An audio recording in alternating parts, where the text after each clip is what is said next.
John Scott here with Jonathan Acosta. Bills back from their bye week. They've lost 2 straight games, so a lot of things to talk about heading into facing the Carolina Panthers down in Charlotte on Sunday afternoon. Let's start with Max Hairston, because I think that's the thing most people are most curious about. 21-day practice window opened by the Bills on Monday. Today, our first chance to see him in action on the field. You heard from him after practice. Let's get more of his thoughts to start, and then we'll go into what we observed with him on the field. Well, I started off with the easiest question, right? Like, how did it feel to be back there? He said it was good to be on the field, kind of thudding, being around the guys and everything. You could see sort of the energy on his face, the smile of his face of this arduous process. It's been 2 months, really, since he's been out there with the team. Let's remember, he suffered that knee injury early on in training camp. I asked him how he felt sort of in those initial moments, and he said really a lot of gratitude that it wasn't something more serious that required surgery. And once he sort of realized that and found that out for sure, that he sort of just took this on the chin and sort of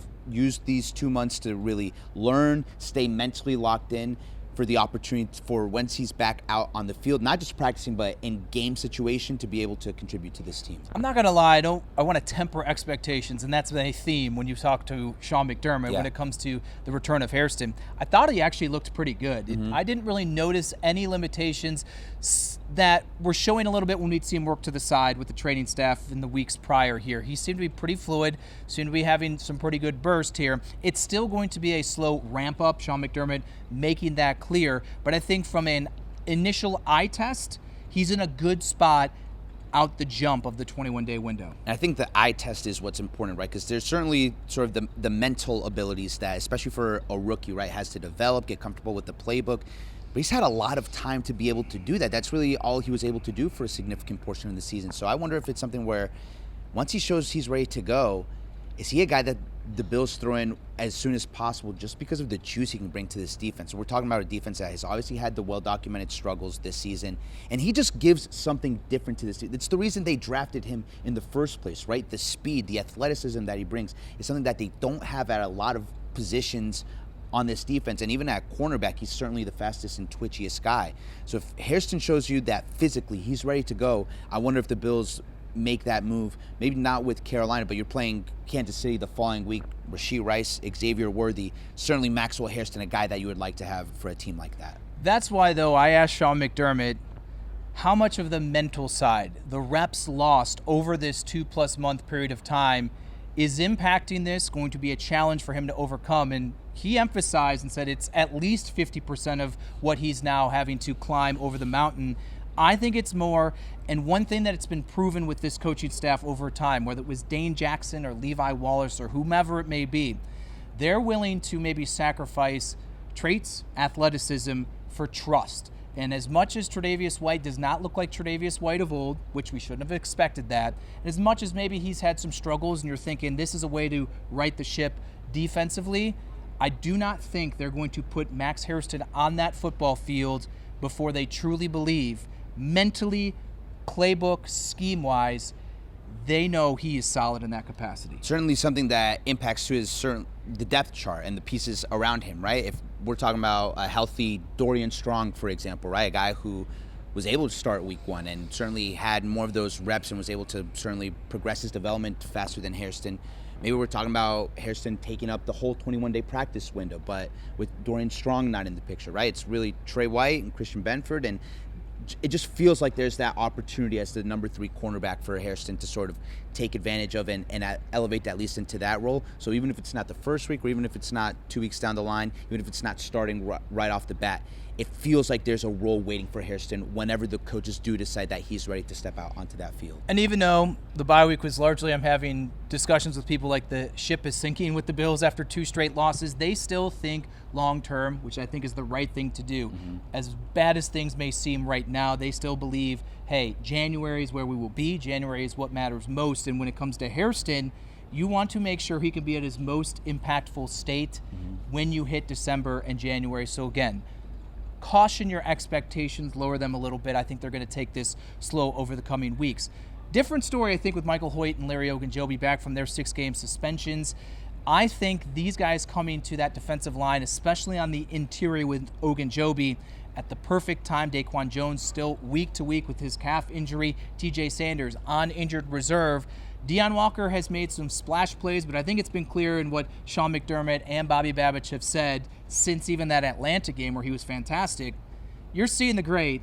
You're not necessarily with the naked eye seeing some of the things he's missing. I think Ogunjobi in particular is more of an instant impact guy. Well, and even it was something that Michael Hoecht said that when we were talking with him, that they're not looking at sort of rejoining this defense as sort of the saviors for this defense. They're just sort of the phrase they always use, the 111th, right? But them sort of filling in the gaps allows the defense to be more of what they planned around during training camp, the initial vision for what this, at least, defensive front was going to be. And even Michael Hoecht, right, even if he comes in and it's not that instant impact, does it allow maybe for Joey Bosa not to be used as often as he is, right? Again, just allows more of the rotation and the way they use these pieces, the way they envision coming into the season, allowing everyone else to sort of settle into the roles that they were supposed to settle into.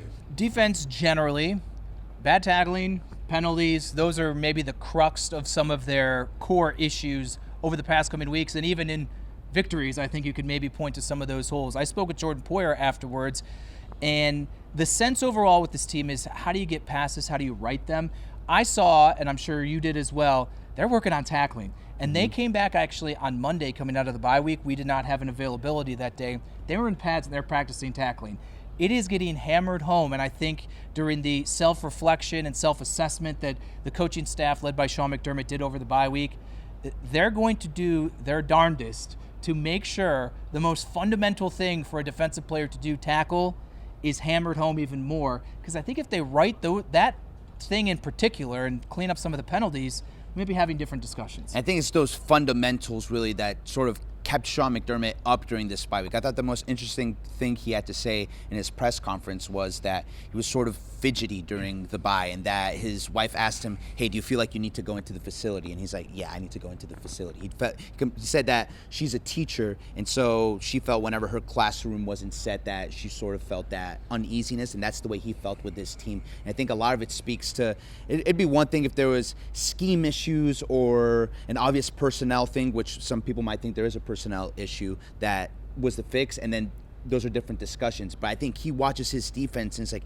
if we can just clean up the easy things, the gap integrity, something he's spoken about several times, the tackling, which I think is the most glaring thing to anyone who watches this team, getting those things righted, right? Because what's the saying? You're either coaching it or you're allowing it. Well, Sean McDermott is making a point of coaching good tackling so that his team can finally go out and show that and implement that even this week against Carolina when you're facing a two-headed running back duo like Chuba Hubbard and Rico Dowdle. I don't know if we came into this season thinking that this would be one of the elite, maybe rushing attacks that they would be facing, but certainly we saw what Rico Dowdle did in the absence of Chuba Hubbard. Now with Hubbard back, it's certainly a potent duo in that Carolina backfield. Matt Milano, Terrell Bernard, limited in practice here, so actually encouraging signs, I think, on that front from the linebacker standpoint.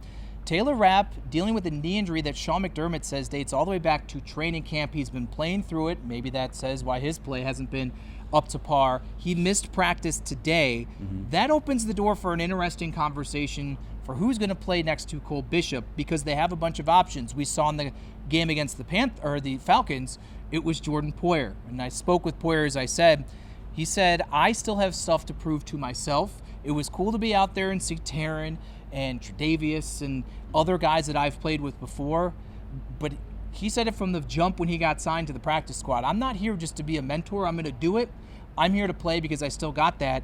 It's crazy to think as we enter week 8 of 2025, Jordan Poyer might actually once again be this team's starting safety. And you talk about the trust factor as it relates to the cornerbacks and why Tre'Davious White might be that second starting corner. I know a lot of people have been fans of what they've seen from Jordan Hancock and the athleticism he brings as a rookie at the safety position. Showed some nice things in the preseason.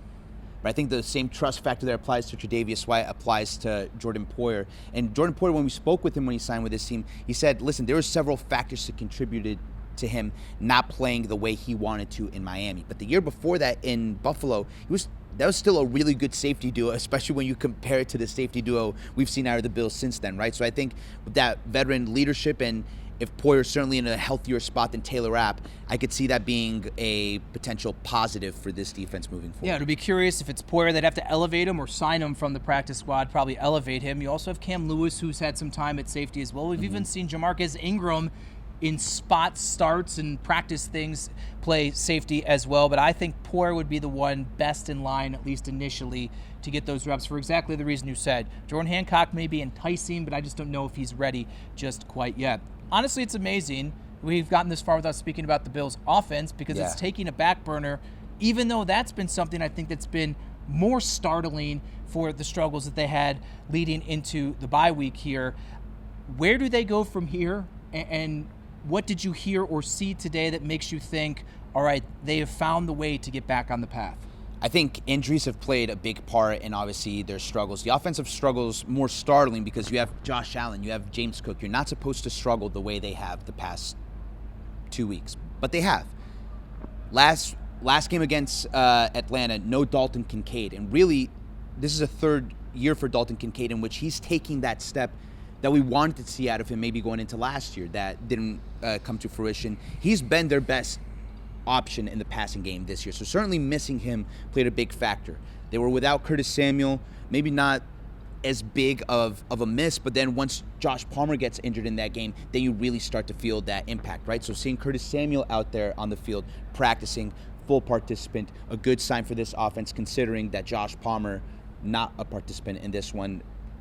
He's considered week to week, so unlikely probably that he plays against Carolina, right? So Curtis Samuel being out there good, Dalton Kincaid a full participant. So maybe it's just something we're getting those pieces back, and then I think Joe Brady sort of doing some of that self-scouting the last 2 weeks of finding the balance of riding the hot hand maybe with James Cook and everything that he provides to this offense, while also in the pass game sort of maybe reevaluating the everybody eats and just going with the thing that's working, because I think that's something that's even played into the comments from Sean McDermott about getting too cute at times. It's you have these short yardage situations or you're moving the ball and then you get away from what's been working in order to have a handoff to Elijah Moore or a handoff to Dawson Knox. Just keep it simple, go downhill and ride what's working. I think maybe that's some of the self-scouting that's gone on with this offense the last 2 weeks. And Joe Brady saying immediately after the Falcons game last week, we've actually been in this situation. The Bills hit this lull. You pointed it out before you were unable to on Twitter. My Twitter suspension. Hoecht and Ogunjobi are back from suspension. I am on suspension. We'll see when all of us can be full participants. He pointed it out, though, that this week 4, week 5 lull for the offense is not something we haven't seen from this team. We saw it a year ago. We've seen it in years past. And Brady acknowledging that, saying, we've worked our way through this at about this point in the season. And he says, I'm not confident just because we've overcome it in the past that we will do it this time, but they, I think, know how to navigate the choppy waters and get past them. The only thing with that, though, is when they've had these lulls the past 2 years, there's been change that's followed that, right? Ken Dorsey was fired in 2023. They trade for Amari Cooper last year. Does that mean that this year you go out and make a move for a Chris Olave or a Rashid Shaheed or whatever?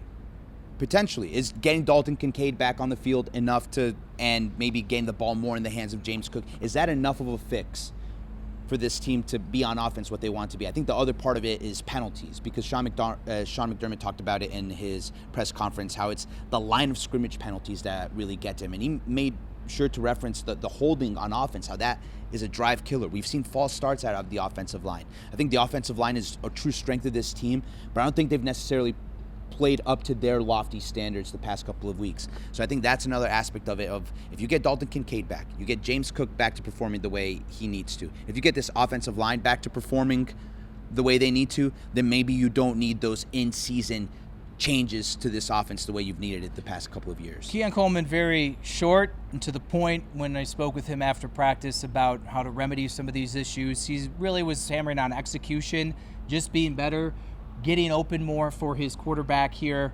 All things I think we all could agree. We don't need to be the wide receiver or anyone inside this building to make it work. The Panthers, not nearly the layup I think we would have assumed they would have been when the schedule came out, or even a matter of weeks ago. They've ripped off some wins. They're undefeated at home, uncertainty with their quarterback situation, but they run the ball the second most of anyone in the National Football League, which doesn't play well into a run defense that has been very poor this season with the Bills.